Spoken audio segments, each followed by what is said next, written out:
How's it going there, everyone? It's Mr. Zen over here bringing you guys a brand new Bungou Stray Dogs anime discussion. And for today's statement, guys, we are going to be talking about Bungou Stray Dogs episode 6 that recently came out. And I swear to God, I thought that this episode might have come out a couple more days later, but reality came out pretty fast. But I am not arguing against it. I am happy that it came out, and I am glad to watch this episode because this episode, guys, was very action-oriented in this episode. Hardly any comic relief, guys. This episode was more on a serious tone throughout the whole entire episode because of the fact that now that all the guild members are essentially aware of each other, and now they're actually heading into battle. It's an all-out war, guys. I swear to God. All the three guilds here, all the three, detective agency, the Port Mafia, and the American authors, the guild, are actually now in full-scale war, guys. They're everywhere in this episode. They were explaining that everybody's scattered about everywhere, and they're setting themselves up. But the one thing that I've noticed, the one that's really taking charge really is the Port Mafia. The detective agency is really, they're not taking charge. They're more on the defensive side. The guild themselves in this episode is more, they're trying to be on the offensive side, but they're following the Port Mafia's leads. So it kind of goes on to say that the Port Mafia is actually the one taking control of the war itself. And it's very interesting, in fact, because of the fact that Oigai, holy snap, this guy, like how we said, when we saw him in the flashback and we saw how reputable this character was and how intelligent as he wants, how he wants people to actually go with in certain directions that he wants them to be. My God, he's doing it again in this actual half of the season, guys, and my God, guys, you guys have to watch this episode because of the fact that in this episode, Oigai is literally, it's like a chess game for him. He's literally happy and he's exclaiming to himself that, you know what, everything's all going to plan. Boom, I need to send this person out over there in order for this certain person to react in this certain manner. My God, Oigai, like I said, this character is definitely someone to be feared. I'm telling you guys, this anime is actually very entertaining due to the fact that we got so many characters very well balanced in themselves. Granted though, there are some characters that actually have the same powers as some others, but it's very entertaining as to see how they actually implement it in the story as well. It's actually very interesting, guys, don't get me wrong.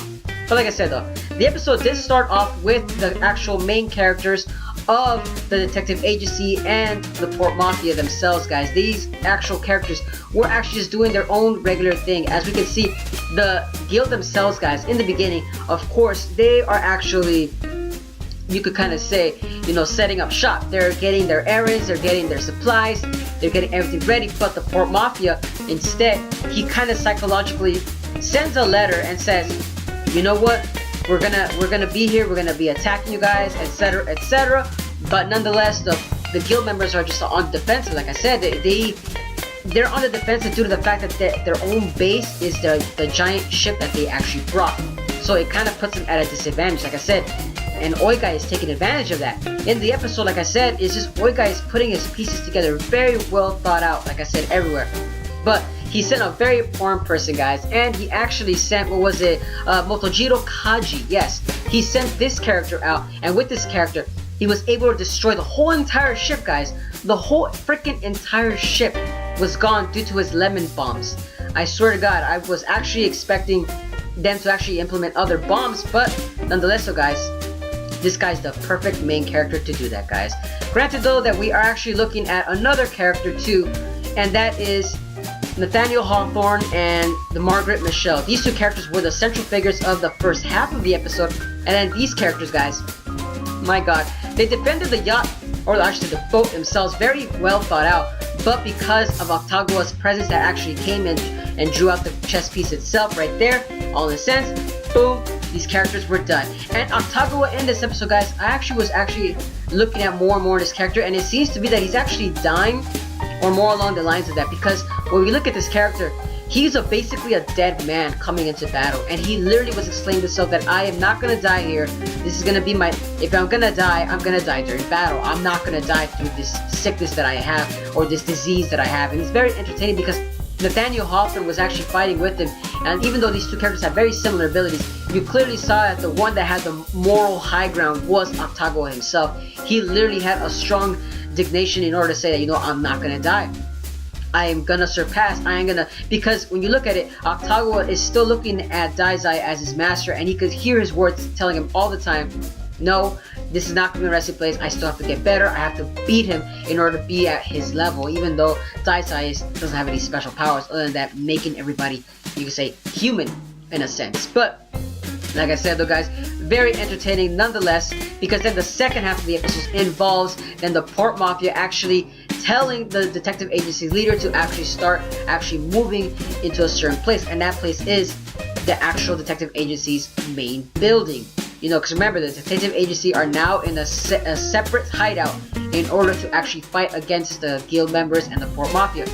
But because the Port Mafia Oi guy sent, I could say, he sent Chuya Nakahara in order to send them a message, we look at them and say, oh, you guys, even though you guys know this is going to be a trap, you guys are going to fall in line due to the fact that we're going to actually send you guys and the guild members into this certain place for a specific reason, and that is because the detective agency has these two characters, like side characters basically, that are going to be, I'm assuming, like hostages, I'm assuming. They didn't really explain that much, but nonetheless, though, it's going to be the implemented structure in order to move these characters along in the future, guys. But like I said, though, that was basically it for the episode. Other than that, the Octago versus Nathaniel Hawthorne was the majority, the bulk of the episode right there and then. It was very entertaining, like I said. It was like a battle of morals and seeing who has the higher actual, you could say, higher ground, you could kind of say. Because of the fact that, you know, when you look at Octago, like I said, Octago is a very special character and he does not want to go down. Nonetheless, Nathaniel Hawthorne does have faith, but is it stronger than the faith that Octago has in order to actually combat his own demons that he's facing himself? Like I said, it's very entertaining and seeing that, guys. But like I said, though, that was it basically for the episode, guys. It was still entertaining nonetheless. But let me know down in the comments, guys, what you guys thought about this anime episode. What did you guys think about Octago versus Nathaniel Hawthorne? And by the way, Margaret Michelle died in this episode from the looks of it. It looked like she was dead. Octago basically just butchered her in the episode, by the way. But let me know if you guys think she's still alive. You know, anime logic 101. Character is never dead until you see that body dead as hell. But like I said, though, let me know down in the comments below what are you guys' thoughts on the upcoming episodes so far, guys. What do you guys think about Kyoka as well? Do you guys think she's going to be another central figure in the actual main rest of the series so far, guys? Like I said, let me know down in the comments below, guys. And as always, guys, if you guys enjoy my content, give a like, comment, share, and subscribe for more Bungou Stray Dogs anime related content. And as always, guys, have a wonderful day. But this is Mr. Zen, signing out.